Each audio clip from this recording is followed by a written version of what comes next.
Oh, lagi kak. Ambil semua dia. Ha, ambil. You want Oh. her? Sekejap. Oh, sebabnya. Full. Moist. Moist isi dia. Ya, sangat. Oh, tu. Tengok kak makan tu. Tengok. Okay, kak. Tu kamera saya kak. Ah, You see, the moist. moist.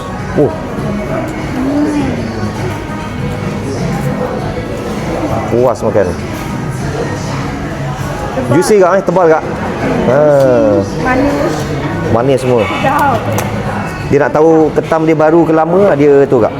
Sedap. Manis. Tu. Satu sudu ni. Penuh kak Lagi dua. Satu sudu satu sudu pun tak boleh masuk penuh. Ada lagi balance lagi.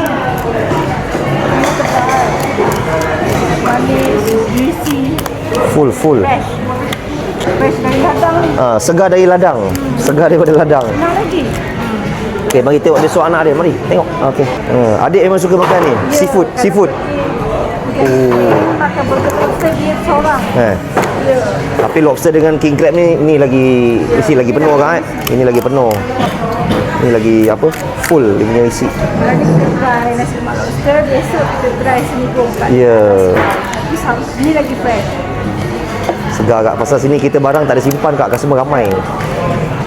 Okay, kak boleh tak tolong panggil kawan-kawan akak yang ada dekat Nilai Negeri 9 tu. Pun beras dia panjang. Kita tengok akak tu. Akak rasa dengan kita punya sambal kak. Saya punya sambal tu. Dah rasa dah? Sedap.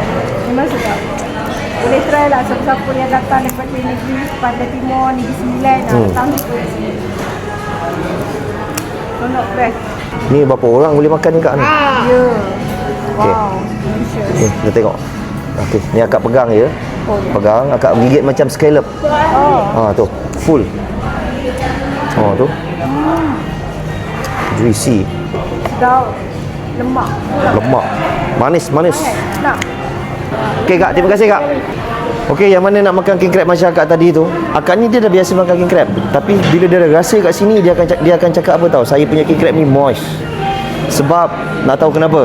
Pengalaman saya dengan king crab ni dah dekat 10 tahun. So daripada segi masak dia, cara dia, penjagaan dia, macam mana tak nak bagi dia apa, cara masak dia. Kemudian dekat sini saya punya order king crab banyak. Tengok tu, abang tu. King crab lagi bang, okey bang. Tengok. Jadi satu hari king crab saya boleh sold dekat sini 500 kilo. Jadi barang saya ni tak sempat rosak. Sampai habis. Itulah dia. Jangan lupa dapatkan ini, saya punya sambal bilis garing abang lobster. Ini adalah ikan bilis mata biru yang diperbuat dari mata biru. Datang ke restoran saya, make sure ke kaunter saya dapatkan. Ada kuih, ada